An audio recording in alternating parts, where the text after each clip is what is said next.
Bonjour et bienvenue dans ce nouvel épisode du podcast Ask Gladys.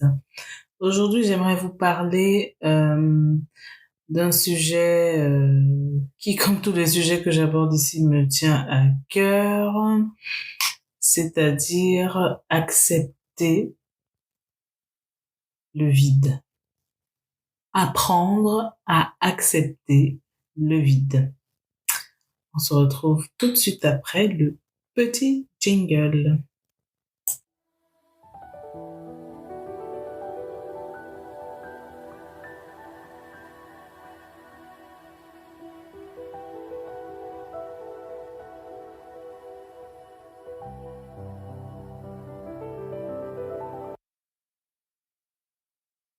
Donc aujourd'hui, on va parler du fait d'apprendre à accepter le vide. Alors, comment m'est venu ce sujet? Vous savez que j'essaye toujours de vous expliquer pourquoi j'aborde tel ou tel sujet. Je ne sais plus à quoi je réfléchissais. Ah si, je sais. J'étais en train de me dire que je me sens pas bien, j'ai l'impression que je suis vide, qu'il me manque quelque chose, que je suis pas remplie, on va dire ça comme ça.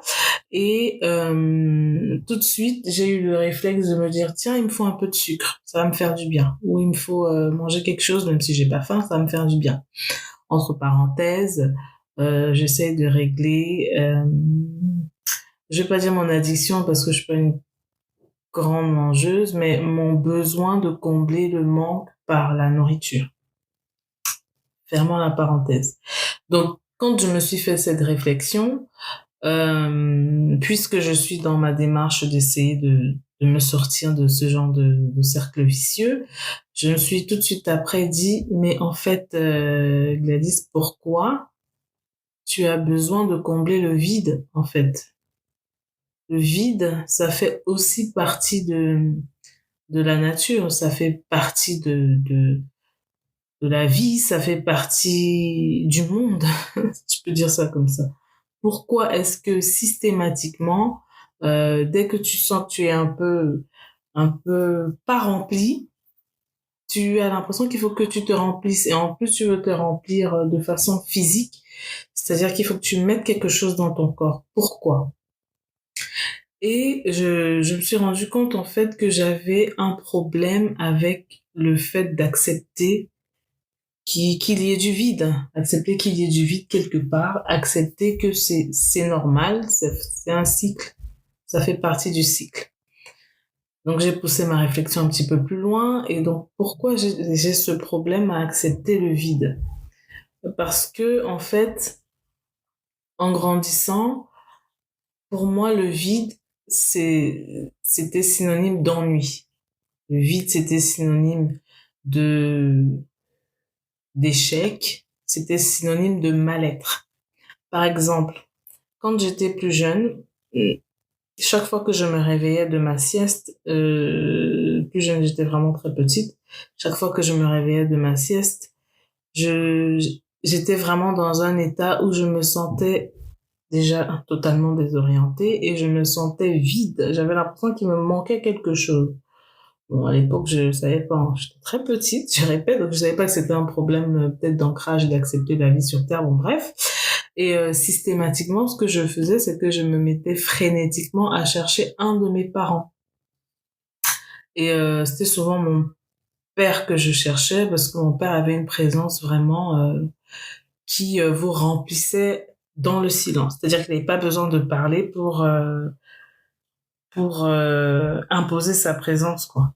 Et pour vraiment remplir les gens qui étaient en face de lui, tout simplement. Donc systématiquement, je cherchais mon père.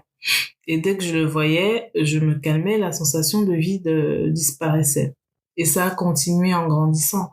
Dès que j'avais l'impression que je n'avais rien à faire, par exemple, donc rien à faire égale vide égale ennui, ou bien égale ennui égale vide, tout de suite je cherchais quelque chose à faire. Je cherchais un livre à lire, je cherchais quelque chose à regarder à la télé, Je cherchais ma mère pour discuter avec, je cherchais un de mes frères, une de mes sœurs. Bref, je cherchais à être occupée.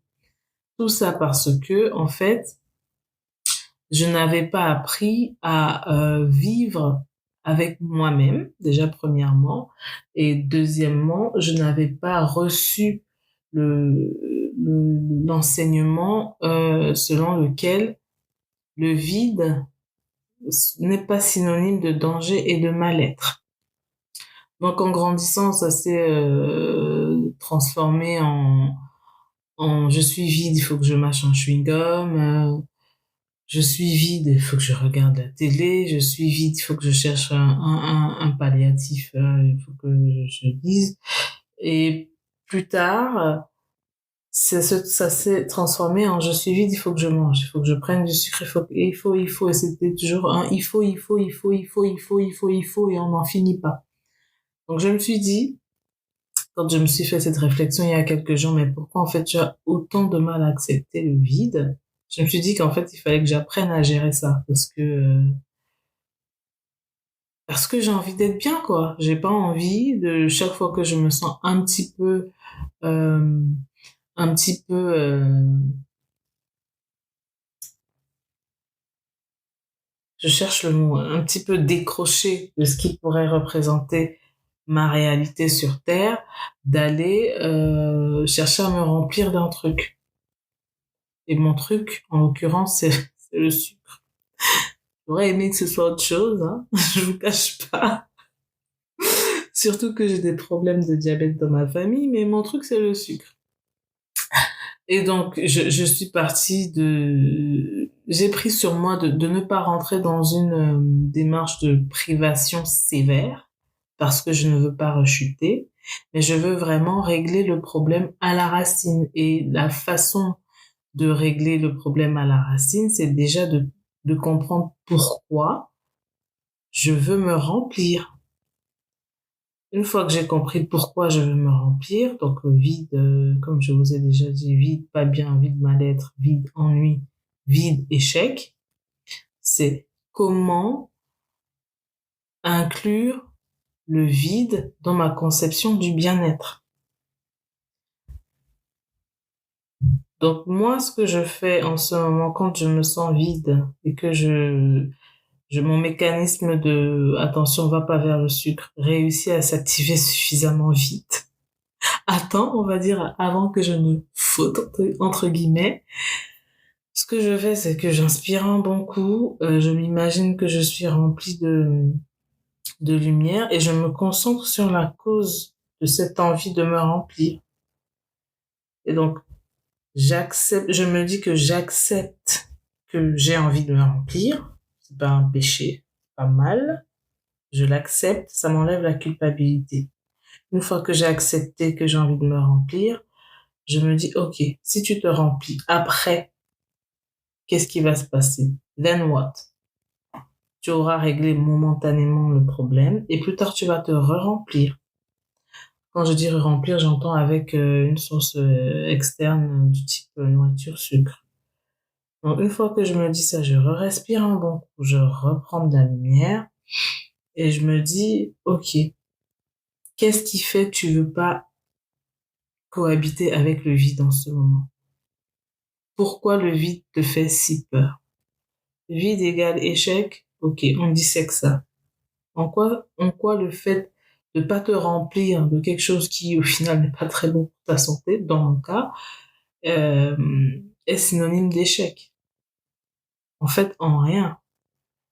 Il est vrai qu'on vit dans une société où tout ce qu'on voit à la télé, dans les médias, sur les réseaux sociaux, c'est vraiment qu'il faut donner l'impression que sa vie est tellement remplie qu'on n'arrive même plus à respirer et que c'est ça la grosse notion la vraie notion du bonheur.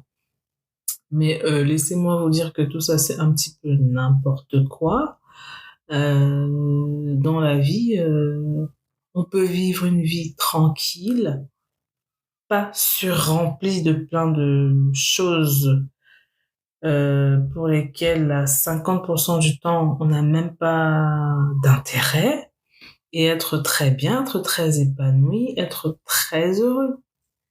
J'ai été frappée dernièrement par un post que j'ai vu sur les réseaux sociaux de quelque chose que Tina Turner, paix à son âme, avait dit. Elle disait, les gens pensaient que j'étais dans mes heures de gloire euh, quand je changeais de dress, quand je changeais de robe. Je vivais la vie, la belle vie de star à 100 à l'heure, etc. Je schématise, je résume. Et elle disait qu'en fait, non. Elle a commencé à être véritablement heureuse quand elle a appris et quand elle a maîtrisé le fait de s'asseoir avec elle-même, de se remplir et de se remplir du bonheur d'être avec elle-même. Donc de ce que nous, ceux qui n'y arrivons pas encore, considérons comme le vide. Elle a appris à vivre avec elle-même et c'est comme ça qu'elle a atteint son bonheur le plus complet. Une fois qu'on se dit ça, une fois qu'on a compris ça et que on essaye d'être sur le même chemin, on comprend que le vide, ce n'est pas un danger, ce n'est pas mal, c'est bien quoi, quelque part. Donc on disait que la source du vide, pourquoi je ressens ce vide? Est-ce que c'est grave si je cohabite avec, si j'accepte que de temps en temps je peux ressentir ça parce que je suis un être humain? Non, ce n'est pas grave. Maintenant, comment je fais? Si jamais il y a une raison sous-jacente, je vais régler la raison. Il peut y avoir plusieurs raisons, hein, traumatisme d'enfance, trait de personnalité à affiner, des raisons ancestrales, de karma, etc. Bon, je vais pas développer ça là. Euh, une fois que je saisis un petit peu les raisons sous-jacentes qui font que voilà, le vide pour moi c'est compliqué, je prends quand même la décision d'aller régler les raisons. Donc ça se fait pas en un claquement de doigts. Il faut vraiment être, voilà, faut persévérer. Mais quelque part, bon, il faut s'atteler à la tâche, hein, sinon on va rester dans le même cercle vicieux de vide, tristesse, mal-être, remplissage, tristesse, malaise, mal-être, revide. Donc voilà, j'identifie le vide, j'accepte de l'accueillir, j'accepte de cohabiter avec, je gère les raisons sous-jacentes du mieux que je peux, je ne me culpabilise pas, je ne m'auto-flagelle pas, parce que ça peut arriver, voilà, et j'avance. Et j'avance en acceptant que peut-être après avoir fait tout cet exercice demain, j'aurai un nouveau vide. Ce sera pour une nouvelle raison. Il faudra que je gère le problème. Il faudra que je gère le problème sans m'auto-flageller et en comprenant que voilà, ça fait partie du cycle de la vie. Donc c'est ce dont je voulais parler aujourd'hui. Vraiment accepter, apprendre à accepter le vide. Accepter que ça peut être vide. Vous pouvez ne pas avoir un conjoint. Pour l'instant, c'est pas grave. Concentrez-vous sur vous et comprenez que si vous êtes bien, le conjoint il viendra juste rajouter du bonheur. Il viendra pas vous procurer le bonheur qui vous manque. Vous pouvez ne pas avoir une vie sociale hyper remplie, c'est pas grave. Concentrez-vous sur vous et comprenez vos vrais centres d'intérêt et comme ça, vous irez vers les personnes qui vraiment vous apporteront quelque chose. Vous pouvez ne pas avoir autant d'argent que vous le souhaitez en ce moment, c'est pas grave. Encore une fois, concentrez-vous sur vous, redéfinissez vraiment vos objectifs et vos désirs et comprenez comment faire pour y arriver comme ça vous arrange, comme ça vous convient.